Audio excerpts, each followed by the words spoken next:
نحمدہ ونصلی علی رسولہ الکریم اما بعد درود پاک پڑھیں صلی اللہ علی النبی الامی وآلہ صلی اللہ تعالی علیہ وسلم صلاۃ و سلام علیک یا رسول اللہ صلی اللہ تعالی علیہ وسلم۔ حضرات بیان چل رہا تھا، حضور صلی اللہ تعالی علیہ وسلم نے آپ کے بارے میں آیا کہ آپ ہر صبح کے وقت یہ دعا مانگا کرتے تھے، اللہم انا اسألک علما نافعا رزقا طیبا وعملا متقبلا۔ اے اللہ میں تجھ سے نفع دینے والے علم، پاکیزہ روزی اور مقبول عمل کا سائل ہوں۔ تو علم نافع کتنا ضروری ہے وہ بتا چکے تھے کہ علم ہو انسان کو اور اس سے اس کو فائدہ نہ پہنچے تو انسان کا وہ علم کسی مطلب کا نہیں۔ اسی طرح انسان کا جو رزق ہونا چاہیے وہ حلال ہونا چاہیے، جائز ہونا چاہیے، کیونکہ حلال رزق کی بڑی برکتیں رکھی گئی ہیں۔ جب انسان حلال رزق کھاتا ہے تو اس کے آنے والی نسلوں کے اندر بھی کیا ہے، اللہ کی عبادت کرنے کا جذبہ پیدا ہوتا ہے نا، نیکی کرنے کا جذبہ پیدا ہوتا ہے، اور عمل مقبول کا بھی سوال کرنا، یعنی عمل تو کرے انسان لیکن وہ اللہ کی بارگاہ میں قبول نہ ہو تو بتائیے کیا فائدہ عمل کرنے کا۔ اس لیے یہ بھی ہمیشہ دعا کرتے رہنا چاہیے، کبھی یہ نہیں سوچنا چاہیے انسان کو کہ ہم نے نمازیں پڑھ لیں تو ہمارا عمل تو اللہ کی بارگاہ میں قبول ہو ہی جائے گا۔ کوئی کسی کی گارنٹی نہیں کہ کون سا عمل اللہ کی بارگاہ میں قبول ہو رہا ہے یا نہیں ہو رہا ہے۔ بس دعا مانگے رہیں کہ اللہ میں یہ کھا رہا ہوں، مجھے اور رزق حلال کھانے کی توفیق عطا فرما، میں جو عمل کر رہا ہوں اور مجھے اور اچھا عمل کرنے کی توفیق عطا فرما جو عمل تیری بارگاہ میں قبول ہو۔ عمل مقبول وہ ہوتا ہے جو پاک ہو، طیب ہو، اور طیب وہ ہوتا ہے جو محض اللہ کے لیے کیا جائے۔ عمل کرنے والا برے کام ممنوعات سے مجتنب ہو، بچتا رہو۔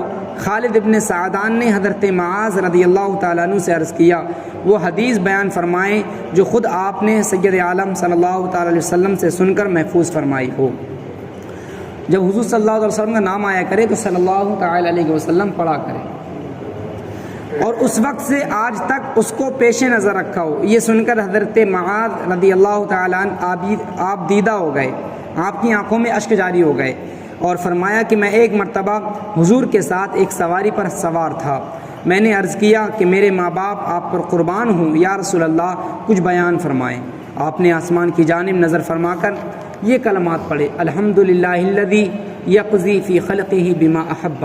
سب خوبیاں اللہ کے لیے ہیں کہ اپنے مخلوق میں جو حکم چاہتا ہے وہ نافذ فرما دیتا ہے۔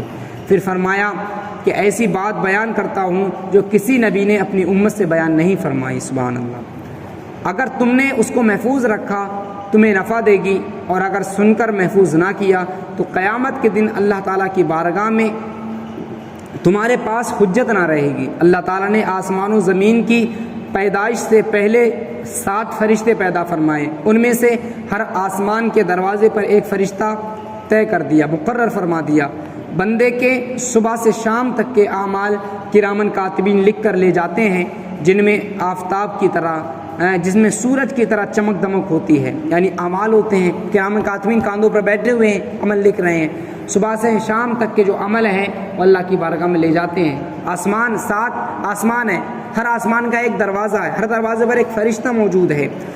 جب وہ فرشتے کرامن کاتبین اعمال لے کر جاتے ہیں، جب پہلے آسمان پر پہنچتے ہیں تو دربان جو دروازے پر محفوظ ہے فرشتہ، اس کو کہتے ہیں، وہ کہتا ہے ٹھہرو، ان اعمال کو عامل کے منہ پر مار دو اور کہہ دو کہ اللہ تعالیٰ تیری مغفرت نہ فرمائے، میں غیبت پر نگراں ہوں۔ ان اعمال کا کرنے والا مسلمان کی غیبت کرتا تھا۔ اللہ، یعنی عمل ضرور کر رہا ہے یہ، لیکن اس کے اندر ایک خصلت ایسی ہے جو انسان دوسرے لوگوں کی غیبت کرتا ہے۔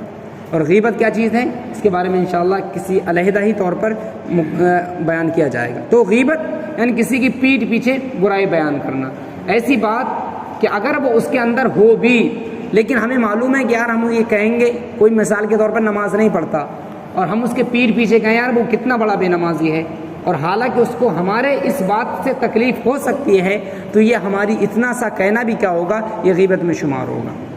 کیونکہ آپ کو یہ کہنے لگے کہ یار ہم تو اصلاح کر رہے تھے، سوچ رہے تھے وہ نماز پڑھنے لگے، تو اصلاح کرنے کے یہ طریقے نہیں ہوتے ہیں۔ کسی کو چوراہوں پر کسی کی عزت کو اچھالا جائے، یہ اس کی اصلاح کرنا نہیں۔ اصلاح تو یہ ہے آپ کو کسی انسان کے اندر کمی لگ رہی ہے، آپ اس کو الگ لے کر جائیں، اور اس کو بتائیں، اس کی کمی کے بارے میں بتائیں، اکیلے میں جا کر سمجھائیں، تاکہ اس کی عزت بھی محفوظ رہے اور تاکہ ہو سکتا ہے وہ تمہاری اس بات کو مان لے۔ لیکن 4 لوگوں میں آپ اگر اس یہ کہیں گے کہ بے نمازی ہے، نمازی پڑھتا، تو اس کی عزت اچھلے گی اور اس کو برا لگے گا اور وہ اصلاح کرنے کی جگہ اور بگڑ جائے۔ اس لیے پہلے فرشتے جو پہلا آسمان پر فرشتہ موجود ہے وہ کہے گا کہ اس کے عمل کو اس کے منہ پر مار دوں، کیونکہ یہ غیبت کرتا تھا، اللہ اس کی مغفرت نہ فرمائے۔ اس کے بعد وہاں کا اسی طرح ایک بندہ اعمال لے کر دوسرے آسمان تک پہنچتے ہیں، وہاں کا دربان کہتا ہے ٹھہرو، ان کو عامل کے منہ پر مارو اور کہو کہ اللہ تیری مغفرت نہ فرمائے، ان اعمال سے دنیا حاصل کرنا مقصود تھا، تو یہ اس لیے عمل کرتا تھا تاکہ دنیا تجھے مل جائے، میں یہاں سے آگے نہ جانے دوں گا۔ ایک بندے کے اعمال صدقہ بکثرت نماز بڑی خوشی کے ساتھ فرشتے تیسرے آسمان تک لے کر پہنچتے ہیں، دربان کہتا ہے ٹھہرو، ان کو عامل کے منہ پر مار دو اور کہو اللہ تیری مغفرت نہ کرے۔ یہ لوگوں سے تکبر کے ساتھ پیش آتا تھا، ان اعمال کو یہاں سے آگے نہ بڑھنے دیا جائے گا۔ ایک بندے کے ستاروں کی طرح چمکتے اعمال چوتھے آسمان تک لے کر فرشتے پہنچتے ہیں، دربان کہتا ہے ٹھہرو، ان کو عامل کے منہ پر مار دو اور کہو کہ اللہ تیری مغفرت نہ فرمائے۔